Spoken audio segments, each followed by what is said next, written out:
For me, it would be almost impossible to not be able to have good exchanges, let's say with my boss. If something doesn't make sense to me, or I have a view, and they would not let me ask the question of how does that make sense? Why is it that way? And so on. That would be terrible for both of us. So I'd go look for another job. And I'm not saying it's always easy to go look for another job, but it may be also similar to looking for another marriage that doesn't work out or something else that doesn't work out. You probably have more choices than you realize. Welcome to today's show. My guest is Ray Dalio, the billionaire founder of the world's largest hedge fund, Bridgewater Associates. Ray is also the author of several books, including the mega bestseller Principles, Life and Work, which has sold over 5 million copies around the world. Our conversation today is unique and challenging. These are themes that I have not been super comfortable exploring on this show in the past because they're controversial and they're topics that are quite honestly not that easy for a lot of people to talk about. And these include things like how to balance telling the truth in a cancel culture world, how to own your path and outcome in an environment where everyone says they are a victim, the blending of work, life, and government, and issues around things like the woke movement, the importance of meritocracy, and the difference between focusing on equal opportunity versus equal outcome. This is a very exploratory discussion where we touch on all of these themes in detail, and Ray shares a lot of wonderful insights and advice. These are big topics that impact all of us as leaders and as individuals in today's society. And honestly, as I mentioned, a lot of people are not comfortable talking about them, but thankfully Ray is. And I really hope you enjoyed this discussion and get a lot of value out of it. I certainly did. I had a blast, and I learned a lot in the process as well. If you're a subscriber of the show, you'll also get a bonus episode where Ray talks about the 3 leadership hacks that he has implemented, which helped him become successful, and the role that vulnerability plays in his career. You can subscribe to the show on Apple Podcasts, and when you subscribe, you'll get a weekly bonus episode from one of my amazing guests, ad-free listening, and early access to new content.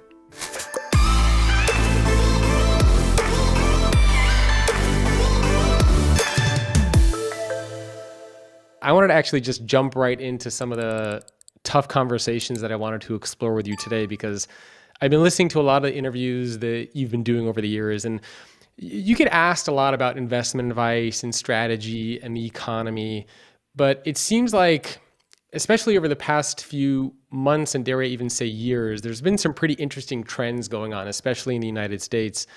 And one of them, and I know you talk about this as part of your principles, this idea of being very transparent and telling the truth.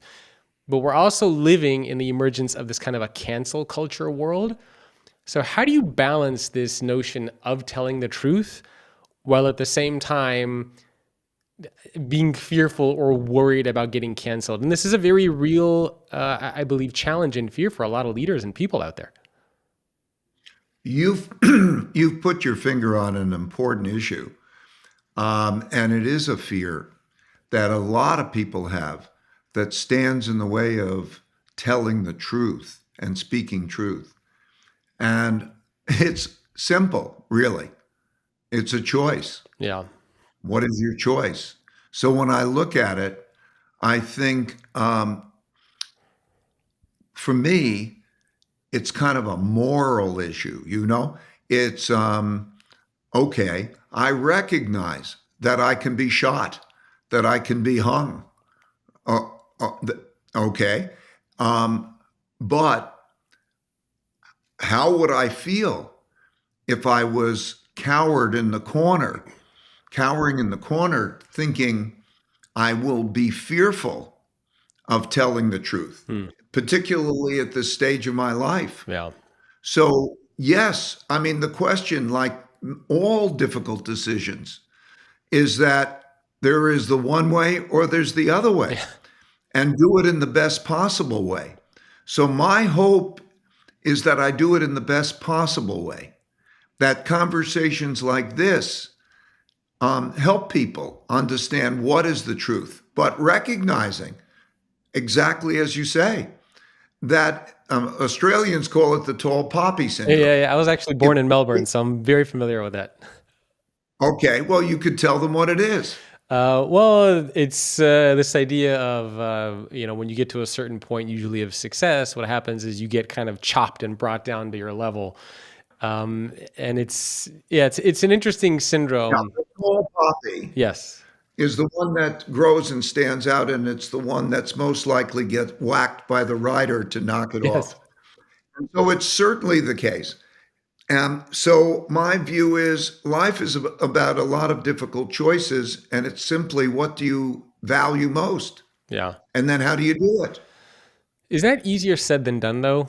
So I remember when we had our prep call, I was telling you the story of how I went to go see Jordan Peterson, a very controversial figure, and he was performing here in LA. And I went to go see one of the lectures that he was given just because, I'm interested in a lot of different viewpoints and different perspectives. And Jordan Peterson, I think, is a good speaker in some ways. Obviously, I don't agree with everything he says, but he's an interesting person to listen to.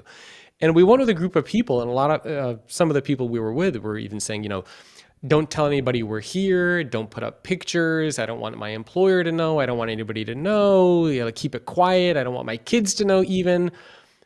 And I was sitting there thinking, like, how the hell did this happen where you can't even share that you are going to see a lecture from someone? You can't even go see an author because people will get so mad at you and say these negative things about you that you can't even say that you're going to something like this. I mean, it's insane to me. So, well, I think you asked two questions. Your first was, isn't it difficult? Yes. And then you went on and you described that it's insane. Yeah. Okay, so let me take them individually. The thing that I think everybody has to understand is that life is difficult, and there's only one way to do that, and that is to be stronger. And so yes, like, do you want an easier life? You can pick an easier life. You can go pick whatever path you want, and that is simply that. And the second part of it is that's simply a reality. Okay, so we may bemoan the fact that right now we have a society in which disagreement or correctness or cancel exists. And I think that you and I agree that that's a shame in being able to have that. But I find it more interesting than that. I think the question is why? How does that evolve? And I understand the history of how it evolves. We can delve into the history of why it evolves, because everything that happens because of reasons. And so there are things today. Yes, I regret that that's the case, but let's accept that reality. You have to recognize it and then say, how do you deal with it? All of these circumstances prompt me to think about principles. I have a principle: pain plus reflection equals progress. And the way that I look at that is, okay, that's a reality. Okay, now accept it. And what does that reality tell me? How did it come about? And then most importantly, how do I deal with that reality? Yeah. And that approach is the important thing, I think, in life. Yes.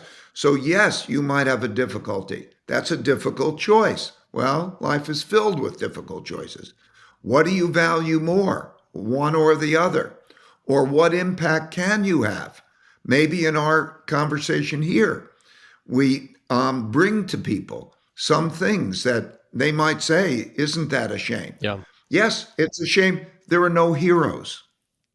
There are no heroes today, no role models, Yeah. because everyone is brought down in terms of that. And I think about so many great people who, not necessarily even big accomplished people, but people who have done simple things that are heroism and pulling together, and those admiring those things. And it's a sign of our times. and it'll have consequences Yeah. on how we are. So it's interesting to just be analytical about it and then to make one's choices about it. Do you want to learn how to create an amazing corporate culture while avoiding the pitfalls that make for a toxic one? If so, I created a brand new 8-part training video series just for you. In total, it's around 30 minutes in length, and you can get it right now by going to helpmyculture.com. Go there right now before this training series disappears forever. Again, that is helpmyculture.com, and get access to this free 8-part training series on how to create an amazing corporate culture. I have friends who work at various organizations, and oftentimes inside of their companies, they're scared to speak up on certain issues because they don't want to get fired. And this is a very real concern that a lot of people have, right? And somebody might say, well, Ray, it's easy for you. You're a billionaire. You're very successful. You could say whatever you want. You're in a different boat. But I have a full-time job. I have a mortgage, a wife, kids. I can't just speak up at work because I may lose my job. So I have to, just shut up. What do you say to people like that who are scared to speak up inside their organizations because of some sort of repercussions that they might be faced with? Well, the first thing I want to say is this idea that it's easy for me to say because I'm a billionaire who does this and that is it has it backwards. The question is, how did I go from a guy who didn't have anything? I'm used to not having anything and moving forward. And so, and then when we deal with that, I would say again, these are a matter of important choices. And I watch so many people stay in jobs in which they can't ask the questions and make those.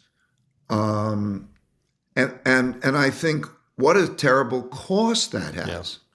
I mean, so you judge yourself, each individual should. What is the cost of not being able to speak up, exchange thoughts, be able to evolve in that way relative to the benefit? And I think so many people probably have more choices than they realize. For me, it would be almost impossible to not be able to have good exchanges, let's say with my boss. That doesn't mean I know better. I'm not trying to say I know better. But if something doesn't make sense to me, or I have a view, and they would not let me ask the question of how does that make sense? Why is it that way? And so on. That would be terrible for both of us. It would be terrible for me in terms of my own development. Am I going to be suffocated and held back that way? And I think it's terrible for them because do they want to develop people that way or not have that exchange? So I'd go look for another job. And I'm not saying it's always easy to go look for another job, but it may be also similar to looking for another marriage that doesn't work out or something else that doesn't work out. You probably have more choices than you realize. And so think about the costs of that. Has that ever happened to you, by the way? Has anybody ever tried to come after you? And, obviously you're a very public figure. Has anybody ever tried to cancel Ray Dalio or insult you or come after you in a very aggressive and public way? Sure. I mean, I think that the media, particularly some people in the media, like the dramatic, grand, and distorted story. I mean, I could give you an example, even for sort of clickbait. This isn't being attacked, but it's such a good example. Headline comes out, Bridgewater underwater. You know what happened? It rained a lot and our parking lot was underwater. But anyway, there have been, of course, there are those cases in which, particularly now, distortions, you're talking about that. Yeah. The distortions. But what do? Do you go hide? Do I go hide at 73 years old and I've got a mission? And how would I feel about those types of things? So yes, I've experienced that. I'm curious how we even got to this point because I have Georgian immigrant parents. They came from the Republic of Georgia.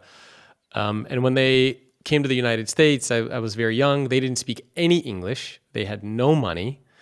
My dad, I always tell this story on the show that he had to learn to speak English by watching the Johnny Carson show with a Russian to English or English to Russian translation dictionary. He would stand in front of the mirror for 5-6 hours a day trying to mouth out words. And Wow, I admire your dad. yeah, I mean, he worked, and to this day, right? He's a hero. he's 73 years old. He still drives every now and then to go play soccer, an hour and a half to go play with his former coworkers. And I remember when I was growing up, there was no trophy for second place. Always try to be your best. Don't be a victim. Don't share your problems and look for pity or sympathy from others. Always work as hard as you possibly can. And that was kind of the mentality that was instilled in me growing up. And it feels, I don't know if you would agree with this, part of me feels like that mentality is missing today. It doesn't quite feel the same as far as our approach to work, our approach to, I don't know, solving problems, being owners, being problems. I mean, would you agree? Are we kind of shifting towards a different direction where it's almost more of a victimhood mentality? Yeah, I think we are, and I think the most important thing is for your audience to make very, very clear how that differentiation exists and to reflect on themselves and to reflect on others. To own your life, to own your outcomes, and to even the things you can't control. There have been things in my life. I lost a son. Oh my God, it's the worst possible thing that could possibly happen to me. And each one of us encounters reality. And reality is reality. And to accept reality and to think it's your responsibility to deal with reality in the best possible way will bring you a better life. When you sit there and you have opinions, particularly critical opinions of others, and you're not in their shoes, it's not good. And also, even in yourself, when you have to own your outcomes, sometimes there's a group of people and they all exchange opinions and there's no owner of the outcome, and it's all then theoretical. Yes, you have to be on the field, and you are on the field and you are struggling. Okay. And then you own your outcomes. If you realize that approach to life is the most important thing, you can have any type of life you want. Maybe you don't want to struggle in that way, but the struggles will find their way to you. You can't get around. So the only thing you could do is struggle well and own your life. And all these critical opinions, there are many different choices in life. Yeah. So these judgments about what this person should do and other things is dividing us, is fragmenting us, is harming us.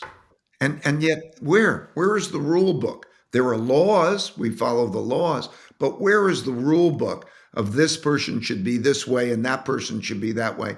And worse, that we're willing to fight and win at all cost. The political system is becoming like this. Yeah. And in other words, the fight and win at all cost is dangerous to us and our society. So yes, I think you're putting your finger on that notion of owning it. Like I think about your dad, and he came over and he did that. And wow, he had to overcome many things. And he had to struggle and learn the language in front of the Johnny Carson and so on. And he owned his life. And that's leading to you to ask these questions. And that's right. And so, yes, you have a choice. And the better choice is to own your life and accept what reality is and deal with it well, not wishing something were different. Yeah. And my dad never saw himself as a victim, never asked for anything, doesn't even like to talk about his problem. I mean, to this day, he went through a very hard time in the former USSR, and to this day, he doesn't even want to talk about it. And when I say, Dad, why don't you want to share kind of what you went through? He says, they're my problems. Why should anybody else care about my problems? It's, I had to deal with it. And it feels, If everybody could be that way and stronger, and that's why we go back to the concept of yeah, heroes. Uh, I wish we could see more heroes. Like your dad is a role model, and so many people. The role models are not the richest people, or there's they are people of character and strength, and that's what makes a greater country. That's what we need more clarity about. yeah. You mentioned something which I think is actually quite sad, and you said we don't have heroes anymore. So, kind of two-part question for you. When you talk about heroes, what do you mean there? And you kind of touched on it a little bit. And second part of that is what happened? Like, did something happen? Was there a pivotal point when society shifted, when heroes disappear? Like, how did we get to the point that we're in now? Okay, your first question. I think a hero is a person of great character who evolves, learns, and is on a path, has an ability to have self control, to do the difficult things, and to contribute with others to the well being of the society. I think. Um, I think we've changed a great deal.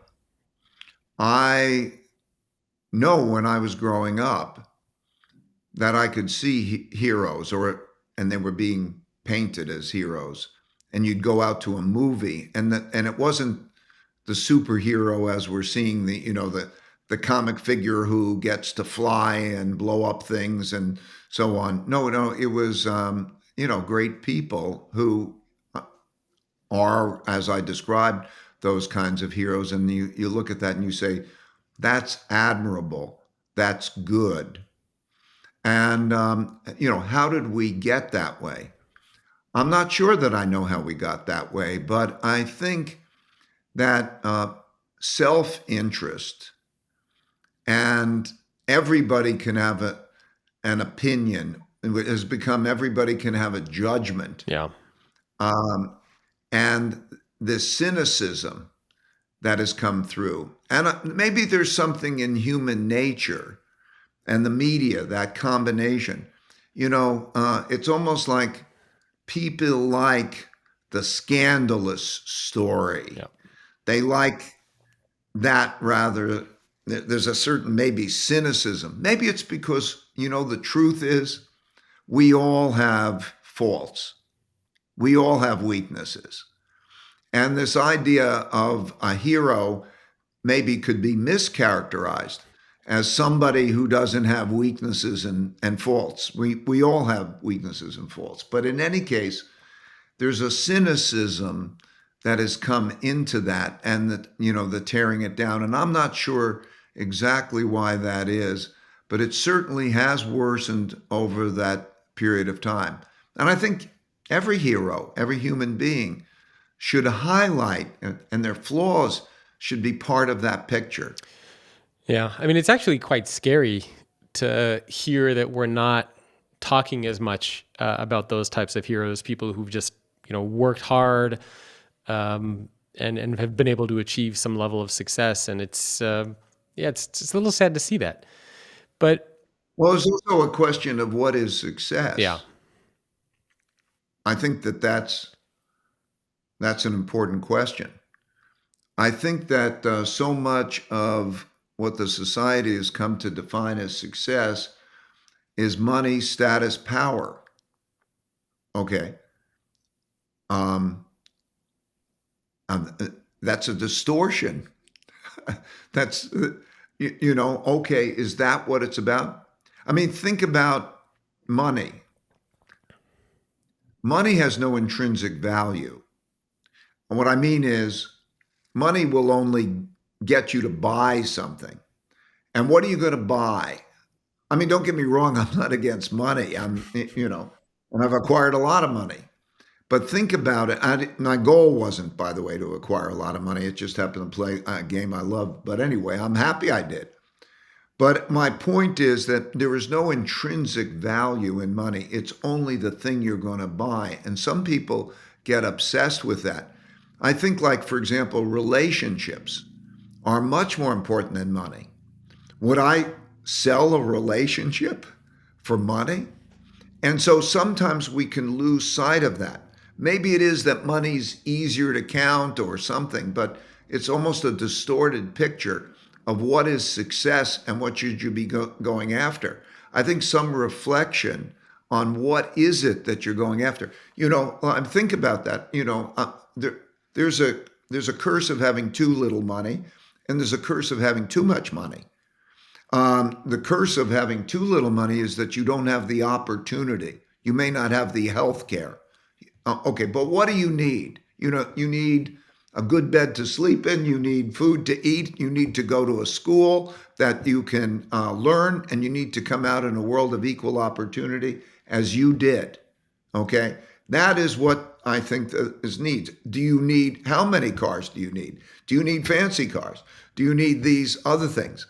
So I think that sometimes we might lose sight of that. Like, did your father have everything that he needed? He struggled well. He raised you, and so you have these things. I think emphasizing these things would be good. Like reflecting on it Yeah. would be good. Yeah, and it's funny because I was reading some of your bio, and I think you started working. What was it? You were caddying at a golf club at age 12. And it seems Yeah, like for most of your life, I mean, you worked hard, as did a lot of people. It seemed like back in the days, right? You worked. It's it's a blessing. I have a friend who wrote a book, The Gift of Adversity, and it's a gift. Yeah. And so when I was a kid, I'm not. No, by the way, I was very lucky. I had two parents who loved me. I grew up in, having everything I needed in terms of being able to the food, the place, and go to a public high school. That was a good public high school. So I had everything I needed. I'm not complaining. But at an early age, yes, I would. When I was very young, I had a newspaper route. I had I shoveled, I mowed lawns, I shoveled driveways, and I did those things. And those things of being able to struggle and even learn about money then, I was very lucky to have. For me, I fell in love with the game of playing for that money. But I found that has been true for young people.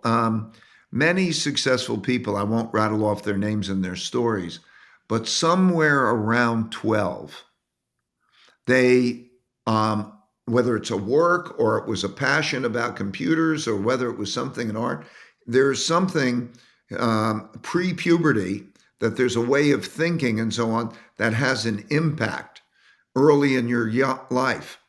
And knowing how to struggle Yeah. is a good thing to learn early in life. Yeah. No, I couldn't agree more.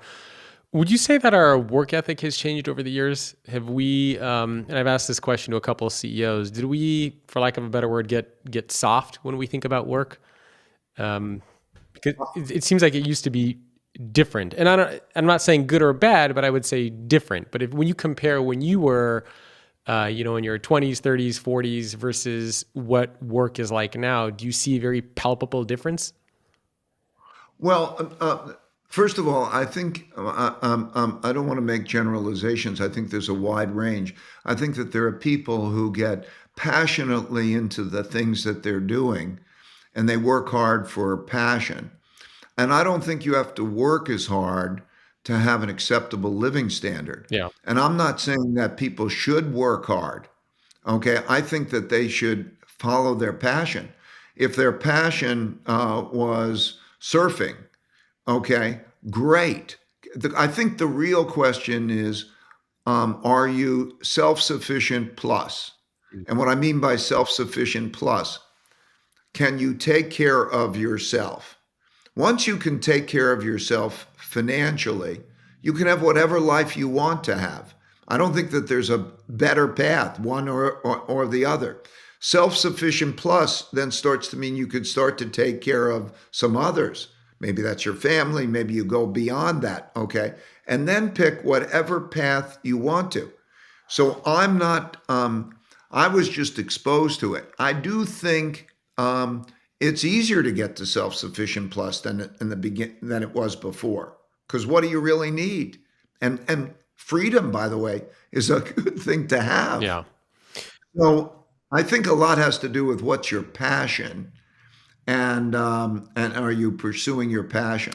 How do you balance the passion with kind of like the realism, though? Because there are a lot of, for example, I'm passionate about chess, right? I'm not going to become a professional chess player. There are a lot of people who are passionate about basketball, yet they're not going to become professional NBA players.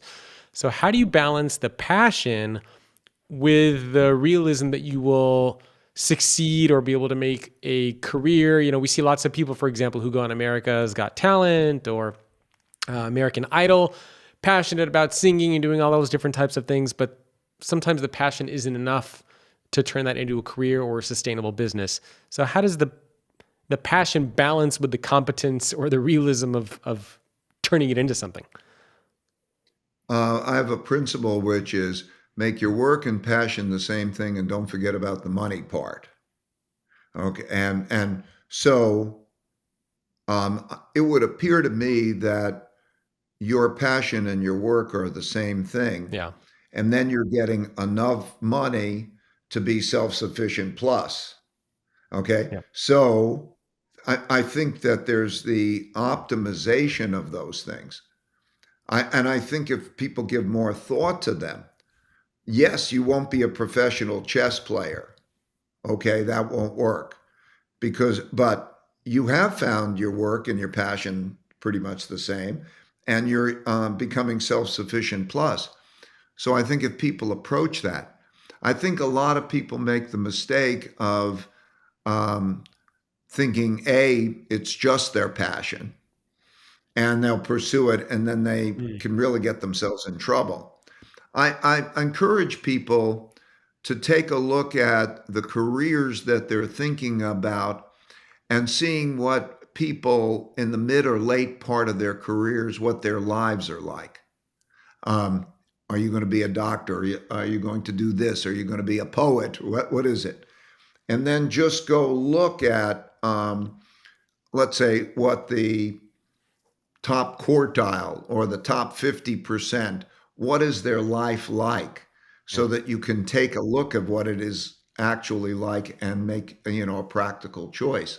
So yes, pragmatism is part of it, but pragmatism means also joy in life, Yeah. because money is not just the measure of the joy in life. Yeah, and for me, it's hard. Like I didn't start off kind of passionate about leadership and podcasting. I originally started off doing online marketing and search engine optimization, which was, a big thing back in the day.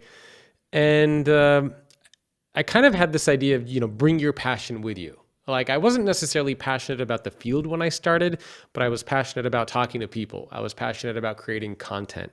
So part of me feels like even if I would have ended up in a different space, I could have still brought my passion with me to that space Yeah, instead of focusing on the yeah, passion of the field. So it's kind of, is it the passion? yeah. No, no. I think you're differentiating two things, and I want to make it very clear in your mind and in the audience's mind, um, that there is something in you that creates a certain type of necessity, and careers are just things that may or may not fill that necessity. You can never look at a career as a thing. Like you could say you're a lawyer. Well, a lawyer can be any kind of lawyer, and it may not it's not the it's only the job, but you have to go beneath the job. Is it dealing with people? Is it sell? There are lots of ways of being a Yeah. lawyer and lots of different manifestations. There's something deeply inside of you that if that career didn't even exist, there would be a manifestation, there would be a path that would be your underlying path. So you have to know yourself and have a discovery of what is your pull. What are the types of things that your pull do? You can't just look at that thing as career and get it. You have to understand what that pull is. It's one of the reasons I did Principles U is a free test that anybody can take online to understand themselves and to understand others. It's a personality profile test I did it, put it out free. Principles U. Go to it, free. You'll discover probably about yourself, and others do it, you'll discover about others. Because there's a pull, there's an intrinsic, you have a nature, your own nature, and your nature is looking for the path. And there is a path, and it's never that exact path, but it is that hunger, that certain type of hunger. I have a hunger for curiosity. I have a hunger for adventure. I have that hunger. Now, that can be manifest in many different types of jobs, Yeah. but I know that I have that hunger. Somebody might, in a sense, have a different hunger. My sense of adventure might be their source of fear. And so they have a different nature. And so to know their nature and then to follow that, okay, what is the path that is appropriate for your nature so that you evolve along that? And it's not exact, like an exact career or exact type of thing. And so you have to feel that pull. You have to know your nature and feel that pull. Yeah. No, that's a much clearer way to think about it. Going back to one of the themes that we talked about earlier, which I think is a very, very important theme on how to own your outcome. How do you own your outcome in a world where a lot of people either say they are victims or believe they are victims? How do you kind of take more ownership and control over your life and say, you know what? I'm not a victim. I'm going to take control. I'm going to build the life that I want.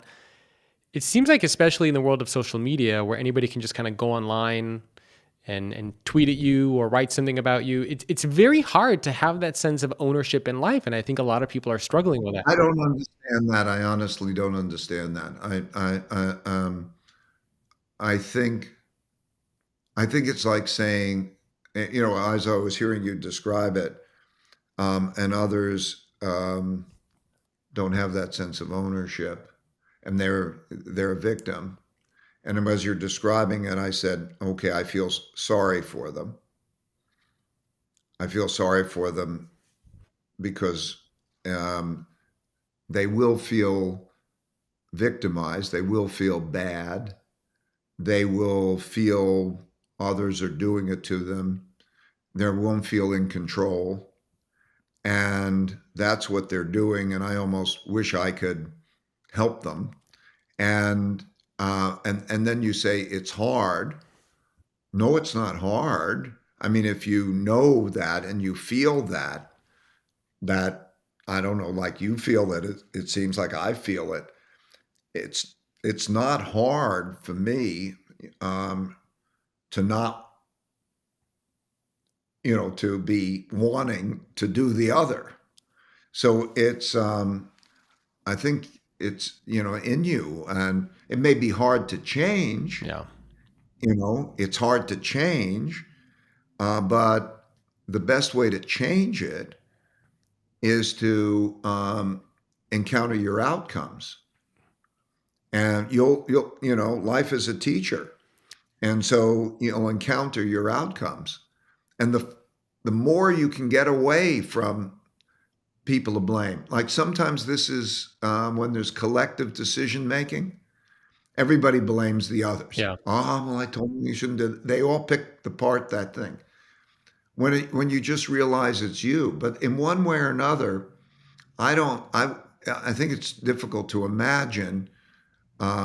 Is it hard for me not to feel that I'm the victim? No. I mean, it's in my mindset I can feel I wish things didn't happen, but converting a wish something didn't happen to an injustice that's a bad thing.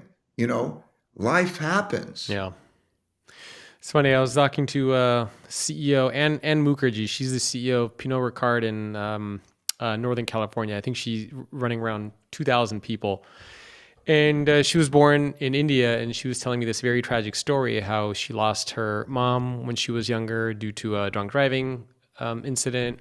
She was sexually assaulted when she was younger. And again, she came from India, ended up moving in Chicago.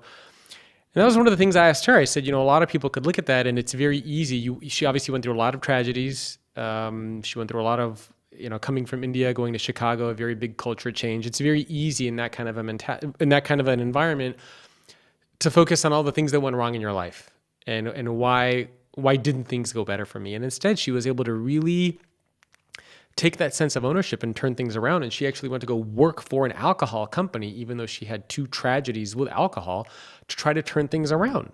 And she viewed those tragedies as kind of fuel and energy for empowerment, for growth, for making an impact. And part of me feels like if everybody could make that mental shift, we would be able to do all sorts of amazing things. But for some people, it's hard. Do you have any suggestions on is there something that you can do to move away from that mentality of victimhood to focusing more on ownership? Well, I think at 2 different ages, I think if you can let your children struggle with independence, Which is hard and learn that for a lot of parents. well, you keep bringing up hard. Well, Like that's a good reason. yeah, I agree. Like, okay, I don't know why you keep bringing up hard as a good. You know what's hard? Not doing Yeah. that. The consequences of not doing that. That's Yeah. hard. Well, it's Okay. not hard for me. I'm practicing that with my I'm not talking about you. I'm talking about you said that's Yeah, a hard. lot of people. That's what even I have parents, and I say, you got to. I'm just. Let me tell you. I think that I want to answer your question as the 2-part age thing, but let me go back before that and answer the question about hard. There's a trick in life that the second order consequences are often opposite than the first order consequences, and they're more important. And what I mean by that is maybe the best food, the most tasty food is the worst food to eat. Maybe exercising, which is painful, is don't exercise and then you get painful results, the second order consequences, or do exercise, have the pain, and then you get good results. So much of life, the second order consequences. So I apply that to difficult. Okay, difficult is going to be less difficult because difficult is the thing that if you can get over will give you a better life. So when you keep looking at difficult and you keep saying, oh, that's difficult, I say to myself, oh, okay, you know what's difficult? Not doing those things. Yeah. Because that's going to give you a difficult life. So back to your question, I think that if you look at, let's say early in your life, teach them to struggle. The key to life is struggling well. And so if you can find the environments where it's you alone, or just even catch yourself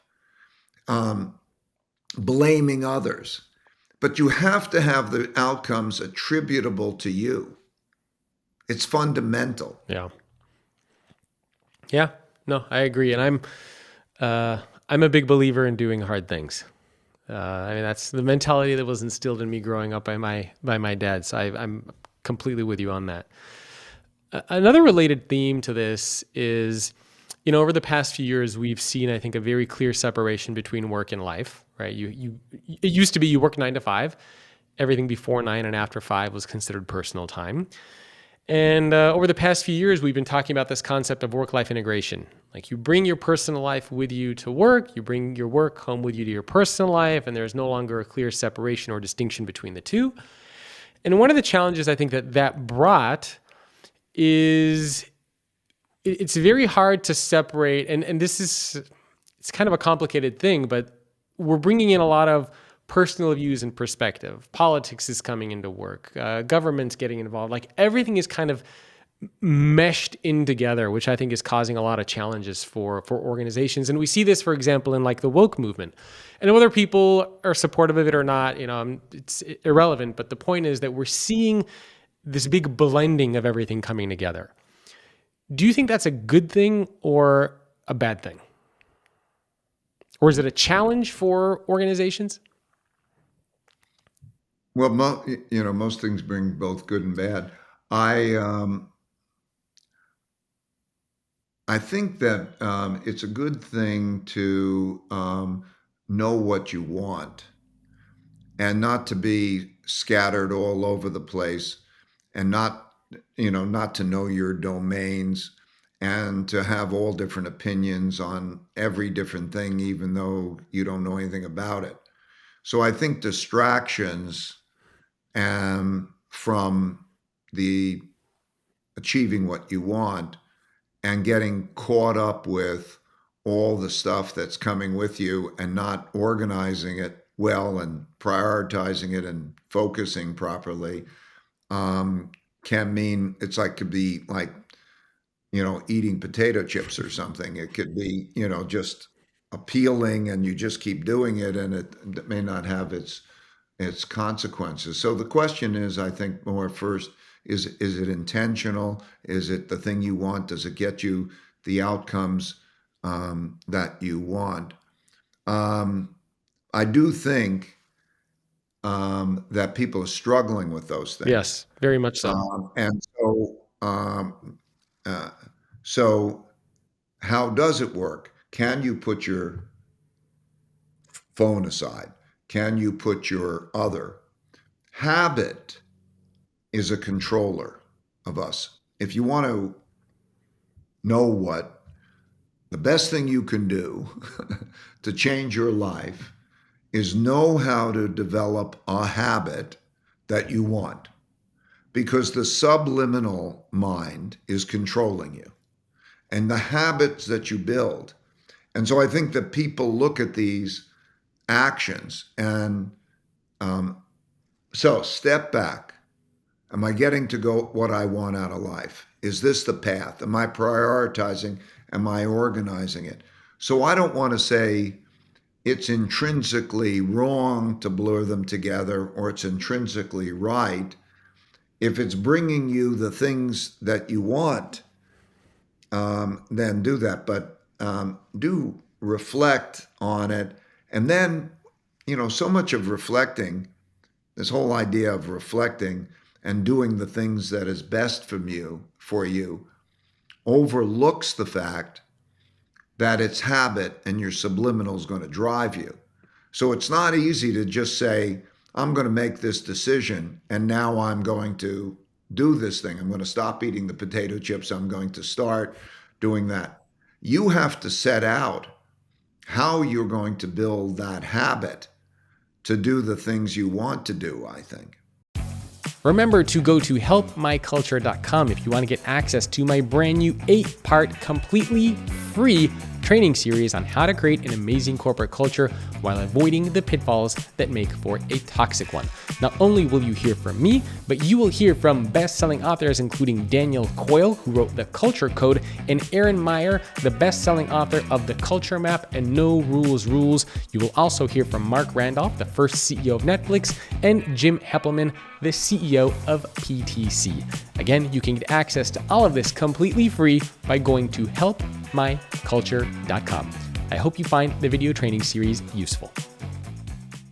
And kind of building on that, there's this theme of meritocracy, right? And one of the big debates that I think has been emerging from a lot of people is the distinction between equal opportunity versus equal outcome. Where do you stand on that side of the debate? And I know it's something people like Jordan Peterson have talked about for quite some time. Where do you- I'm um, I believe that every human being should have a level of circumstances below which they shouldn't fall, and it has to do with both opportunity but also circumstances. I think it is terrible that in poverty areas, children grow up where they don't have an adequate school budget, um, and adequate food, and under circumstances.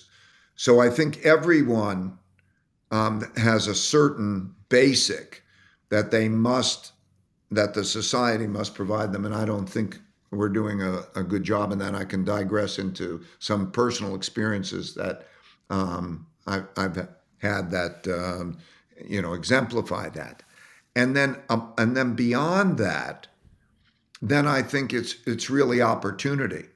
But I even think below that, it's opportunity. yeah, Like I said, I'm lucky. You're lucky. I think we almost had it perfect because we had parents who cared about us.